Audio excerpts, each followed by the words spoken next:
Bismillahirrahmanirrahim, starting with the holy name of Allah Almighty. So today we are going to discuss descending tracts from the Snell's neuroanatomy. First of all, the thing that you need to know is that you studied about ascending tracts before. Ascending tracts were the tracts that carried the information from the spinal cord to the cerebral cortex. But now, if you want the information to be relayed from the cerebral cortex back to the muscles, to perform some important functions, we need to carry the information from this cortex back to the muscles. And this information that is carried in this downward manner, it is known as the descending tract. Now, first thing first, the main thing that you need to know is what is an upper motor neuron and what is a lower motor neuron. So, an upper motor neuron is the neuron which carries the information from here, the cerebral cortex, till the level of the lower motor neuron. And the lower motor neuron is the one which carries the information from the spinal cord to the muscles. So, this diagram clearly tells you the difference. So, upper motor neuron is the one which is going to carry information from this part of the cerebral cortex till the level of the spinal cord. So this is an upper motor neuron, whereas the other one, it is the lower motor neuron which carries information from the spinal cord to the muscles or to the neuromuscular junction. So that is the main difference between upper and the lower motor neuron. So this is the 3D view of your brain. First thing first, that you need to know how many motor cortex are there and how they relay the information. First of all, you need to know this line which is differentiating this blue region with the green and yellow region, this central line, this is known as the central gyrus. Posterior to this line, we have the primary motor cortex, that is in blue. Anterior to this, we have the premotor cortex, which is in yellow, and superior to this, we have the supplementary motor cortex. And then even posterior to this region, this very pink one, this is known as the sensory cortex. So we have this region which is the primary motor cortex, anterior to this the premotor cortex and supplementary motor cortex, and then posterior to the central gyrus, we have the sensory cortex. Since the central gyrus is between the blue line and this pink, so we call it the area that is anterior to it as the pre-central gyrus, and the ones that is posterior to it as the post-central gyrus. And you always know that the post-central one is always related with sensory information, whereas pre-central one is the motor one, and anterior to this pre-central or the primary motor cortex, we have the premotor cortex and supplementary motor cortex. So why do we need to know these names and why it is so important? It is because the primary motor cortex, it is usually responsible for actions, but premotor cortex plans those actions. So planning is done in premotor cortex. It sends the information to primary motor cortex to perform the functions, and if there are some bilateral or primitive movement like climbing the trees or the movement of our trunk, so they will be associated with supplementary motor cortex. Whereas the rest of the information that is supposed to be sensory, it is going in this pink area which is known as the post-central gyrus. Another thing is that 30% of the motor information comes from here, 30% comes from this primary motor cortex, and the remaining 40% comes from this post-central gyrus, which is the sensory cortex. So now I told you there was this premotor cortex, then posterior to that we had the primary motor cortex, then we had the supplementary superiorly, and then on the posterior side we have the pre-central gyrus or the sensory cortex. Now in this region, which is the pre-central one, which is responsible to plan the actions, it takes the planning in different levels. So firstly, we have the planning of eye, or you can remember it like this. You have the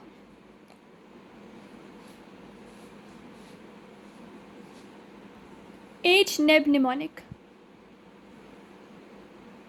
The first one is the Broca's area, which is responsible. So this is tongue. I accidentally wrote an I. So this is the tongue, which is going to be the B, and B is for Broca's area in the premotor cortex. Then we have the I region, which is above the Broca's area, that is, this one is the language area. Above that we have the eye area. Then we have the neck area. Above that we have the hand region. So this is the differentiation that occurs in the premotor cortex, which is responsible to plan the actions. You can remember it from inferior to superior like Ben H, or superior to inferior like H neb. So Ben H is more, you can remember it easily. So we have Ben H, which is B for Broca's area, responsible for language differentiation, E for eye region, N for neck, and H for hands. So now we come to the descending tract, where we have the anatomical organization. We always have first order neuron, the second order neuron, and the third order neuron. But how these are arranged in the descending tract, we need to know this by a diagram. So this diagram shows that from the cerebral cortex we are having the fiber coming down. This is the first order neuron, and then it ends in the spinal cord. So first order neuron is coming from the cortex, ends in the spinal cord. So this was the first order one. The second order neuron is a very small one that you can see. I will zoom it over here. This internuncial neuron that is present inside the spinal cord and connects the first order to the second order neuron. That is the internuncial or interconnecting neuron. It is the second order one. And from the ventral horn of the spinal cord, that is the motor horn, we get the third order neuron coming outside. This third order neuron synapses with the neuromuscular junction to form to carry out the action. So that was the first order one coming from the cortex, second order the internuncial one, third order which carries it to the intermuscular junction. Now it is very clearly written over here that the anterior root of the spinal cord is actually having the third order neuron, and this third order neuron, it will go to the skeletal muscle and innervate it and carry out the function that we need to do with the motor activity. Since you can see that the information is coming from the cortex to the spinal cord, so this descending tract is also known as the cortico from the cortex and spinal from the spine. So this tract is known as the cortico-spinal or the descending tract. And in its function, it's written that corticospinal tract is concerned with voluntary, discrete, skilled movements, especially those of the distal parts of the limbs. Distal parts of the limb, it goes to the hands and the feet, etc. So all the functions that will be carried out by the hands and the feet, they are supposed to be transmitted by corticospinal tract, which is a motor or a descending tract. Now we have the name of another tract, which is the reticulospinal tract. But firstly, we will talk about the corticospinal tract and why do we call this tract a pyramidal tract. So now when we come to the explanation of corticospinal tracts, we are very clear that they are saying that the corticospinal tract, they begin in the pyramidal cells of the fifth layer of cerebral cortex. So there are some pyramidal shaped cells in the fifth layer of cerebral cortex from where they begin, but these fibers, the third of the fibers, they actually originate from different areas: the primary, the secondary, and the post-central gyrus or the parietal lobe. Why was this all necessary? So when I showed you this diagram, I told you that 30% of the fibers are going to come from the supplementary and the premotor cortex combined. 30% are going to come from primary motor cortex, and the remaining 40% they are going to come from this sensory cortex.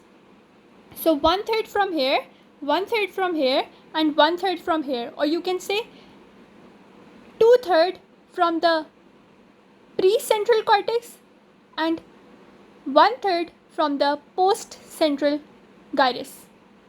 That is very much written over here that 2/3 are coming from pre-central gyrus and 1/3 are coming from the post-central or the sensory cortex region. Now we come to the descending tract or the corticospinal tract, how it travels downwards. So firstly, there are some pyramidal shaped neurons which are going to start from the fifth layer of the cerebral cortex. From here, the fibers, they are going to travel downwards From just beneath the cerebral cortex, we have the midbrain. So they travel in the midbrain, then they come to the pons. But what actually happens is that from these, pyramidal shaped cells, they are going to come downwards and they're going to pass through the posterior limb of the white capsule or the internal capsule. Then they will travel downwards from the posterior limb. You always know that when their fibers are traveling upwards,